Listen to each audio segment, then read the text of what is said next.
लेकर exit poll अब सामने आ गए हैं। वहीं एग्जिट पोल को लेकर एनडीटीवी ने खंडवा की जनता से बातचीत की है। क्या कुछ खंडवा की जनता कह रही है, जरा सुनिए। लोकसभा चुनाव के अंतिम चरण के बाद अब सभी एजेंसियां और चैनल्स ने अपने अपने एग्जिट पोल जारी कर दिए हैं। इस एग्जिट पोल में बीजेपी को बढ़त दिखा रहे हैं।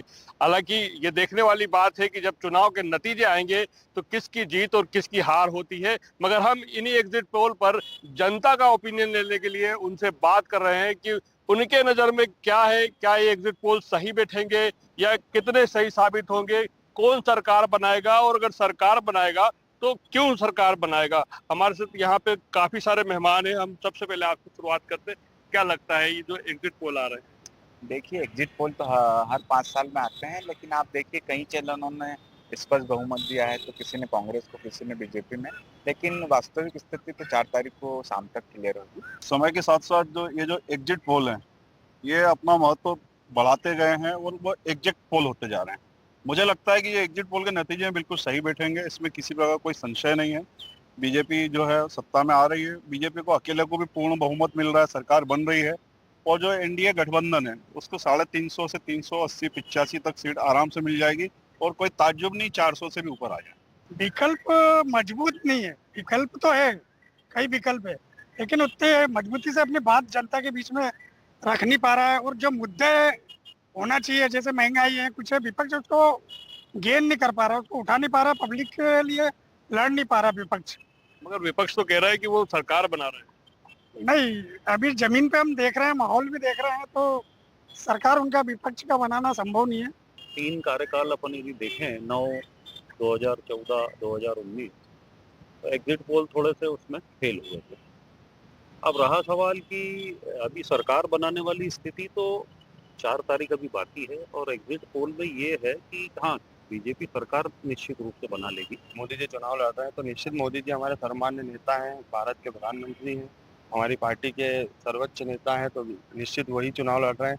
उनके किए हुए काम, धारा 370 हटाना, राम मंदिर का फैसला लाना, इसी कार्यकाल में उसका भूमि पूजन करना, उसका लोकार्पण करना और प्राण प्रतिष्ठा करना मूर्ति की, उसके बाद में सेना के लिए कार्य करना, ऐसे अनेक कार्य हैं जो हम एक कम समय में गिना नहीं सकते। एग्जिट पोल प्राय एक अनुमान पर आधारित रहते हैं, बहुत ज्यादा शुद्ध होंगे ऐसा हम नहीं मानते। और फिर ये जो अब की बार 400 पार जो था, वो उनके अपने कार्यकर्ताओं में जोश भरने के लिए जो था, भाजपा का अपना मुद्दा है, भाजपा बेनिफिट में जरूर है। पर अब की बार 300 पार यदि कहें तो थोड़ा सा हम यथार्थवादी लगेंगे, और ऐसा नहीं है कि दूसरी पार्टियों का कोई अस्तित्व नहीं है। तो ये बात भी है, जो सर्वे आ रहे हैं वो भी कहीं ना कहीं जो है 400 के अंदर ही हो रहे हैं। तो क्या लगता है कि जो सर्वे है उसके विपरीत जो है सर्वे नतीजे आएंगे, 400 पार बीजेपी जाएगी? सर्वे भी थोड़े से अतिशय पूर्ण है, एकदम सरकार को चूमते हुए दिख रहे हैं वो, मगर राम मंदिर से इनको बेनिफिट है, उतना नहीं है कि बिल्कुल एक तरफा हो जाएगा और बाकी सब लोग औंधे हो जाएंगे, ऐसा नहीं लगता। और कुल मिलाकर ये बात रही कि पिछले कुछ समय में देखा गया है कि जो मुद्दे होते हैं उन मुद्दे पर विपक्ष मुखर तरीके से सामने आने आए, जिसके चलते उन्हें कहीं ना कहीं उस चीज का नुकसान उठाना पड़ा। किंतु इस चुनाव में ये चीज प्रतीत होती है कि विपक्ष के घटक दलों ने संगठित होकर चुनाव को बहुत बेहतर तरीके से लड़ा है। और जो अपने ये बता रहे हैं एग्जिट पोल वगैरह, तो विधानसभा के समय हमने देखा था कि सारे एग्जिट पोल कांग्रेस के समर्थन में थे, किंतु जब रिजल्ट आए तो उसके विपरीत आए। तो उम्मीद और आशा ऐसी है कि इस बार भी एग्जिट पोल के विपरीत ही जनादेश आएगा। देखिए, सभी को अपनी अपनी उम्मीद और आशा है। आप ये बताइए कि अगर भाजपा अगर वापस सरकार में आती है, मोदी जी एक बार फिर से प्रधानमंत्री बनते हैं, तो क्या कारण रहेंगे उनके? मोदी जी ने बड़े मुखर होकर के चुनाव कैंपेन किया, वहीं कांग्रेस कहीं भी धरातल पर नजर नहीं है। जो हिंदी भाषी जो प्रदेश हैं, मध्य प्रदेश, राजस्थान, छत्तीसगढ़, उत्तर प्रदेश, यहाँ पे कांग्रेस अपनी कोई भी छाप छोड़ नहीं पाई। उसी का ये परिणाम है। एग्जिट पोल भी जो है स्पष्ट रूप से बता रहा है, छत्तीसगढ़ में एक भी सीट नहीं बताई जा रही है, मध्य प्रदेश में मात्र एक सीट रहेगी। जो कांग्रेस का सबसे बड़ा मैदान था चुनाव का, वो मैदान कांग्रेस के लिए खाली हो चुका है।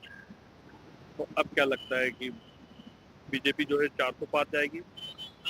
बीजेपी नहीं, बीजेपी प्लस एनडीए, मतलब कंप्लीट एनडीए जो है वो 400 पार हो जाएगा। 400 पार हो बिल्कुल पूर्ण रूप से। आपको क्या लगता है, आपने जब मतदान किया है तो उसके किस तरह से इन पूरे पोल्स को देखते हैं? मैंने तो मतदान इसी के देख कर किया था कि डेवलपमेंट होगा, रोजगार आएगा। रोजगार तो अभी दिख नहीं रहा, खंडवा शहर में उस तरह का हो भी नहीं पाया है, क्योंकि अगर एक ताजा ही मामला जिस करते तरह से हम सर्वे देख रहे हैं, जो पोल्स देख रहे हैं, पोल्स में लग रहा है कि एक बार फिर से बीजेपी जो है सरकार बना ली। बीजेपी बोल तो रही है बड़े अच्छे तरीके से कि हम लोग को 400 पार मिलेगा, लेकिन अभी कर्नाटक में कुछ चौंकाने वाली चीजें दिखेगी। कर्नाटक के और अलावा फिर आप देखोगे उधर अपने घर से बिहार में और भी यूपी के अंदर तो एक अच्छा कुछ मूवमेंट मिलेगा कांग्रेस को, लेकिन आप देखोगे कि कुछ ना कुछ अच्छा उसके अंदर परिवर्तन आएगा। और ऑब्वियसली ये है कि कांग्रेस कुछ अच्छी स्थिति में आएगी, लास्ट टाइम से बेहतर करेगी। बिल्कुल लास्ट टाइम में बेहतर करेगी। कि आप जो पूरे नतीजे जो आ रहे हैं, जिस तरह से एग्जिट पोल दिखाए हुए हैं, क्या लगता है आपको किस तरह से होगा या इसके विपरीत जाएगा पूरा? नहीं, मोदी जी का फैक्टर निश्चित रूप से चलेगा ही चलेगा, क्योंकि ऐसा कोई काम नहीं हुआ है कि जो मोदी जी के विपरीत जाए। मोदी जी से ये प्लस ही मिलेगा। चाहे हम विश्व की बात करें, विश्व में भारत की उन्होंने पोजीशन बनाई है, तो उसका इफेक्ट तो मिलेगा। और भले ही लोकल का नहीं मिले, लेकिन मोदी जी को देखते हुए लोग जो है निश्चित रूप से बीजेपी के, और जो एग्जिट पोल के नतीजे हैं वो भी जो रुझान बता रहे हैं, वो 400 पार तो हम नहीं कह सकते, लेकिन 370 380 के लगभग अगर सभी का एवरेज माने तो आके और पूरी सरकार कुल मिला के बीजेपी सरकार बना लेगी। सर क्या लगता है आपको, जो नतीजे जो आ रहे हैं, जो नतीजे जिस तरह से एग्जिट पोल में दिख रहे हैं, ये नतीजे बदलेंगे परिणाम में? देखिए, ये तो जनता के ऊपर है कि महंगाई, गरीबी, भ्रष्टाचार जो भी कुछ हो रहा है, ये तो जनता के ऊपर निर्भर है कि वो क्या चाहती है। इन सब से निजात चाहती है या फिर वही की वही सिस्टम फिर और चाहती है। तो जनता के ऊपर जो भी फैसला होगा, जनता जो भी फैसला देगी वो सबको स्वीकार होगा। बिल्कुल। तो देखिए, ये हमने तमाम लोगों से बात की है, यहाँ पे सभी का अपना अपना व्यू है, अपना अपना मत है। जिस तरह से एग्जिट पोल आ रहे हैं, किसी को लगता है कि अब की बार 400 पार होगा, तो किसी का कहना है कि कांग्रेस का हाथ बढ़ाएगा साथ। ये अलग अलग जो व्यूज है, यही हमारी पहचान है कि हम जो सारे पोल्स का जो है सर्वे आपको लेकर दिखाते हैं कि पब्लिक का ओपिनियन क्या है। तो हमने आज खंडवा के लोगों से बात की और खंडवा के लोगों का पब्लिक ओपिनियन आपको दिखाया है, और हम यही जानेंगे कि अब जो आने वाली 4 तारीख को नतीजे हैं, उनमें ये पब्लिक ओपिनियन और ये सर्वे कितने सटीक बैठते हैं। खंडवा से अपने कैमरा पर्सन विजय जिरथानी के साथ निशात सिद्दीकी, एनडीटीवी।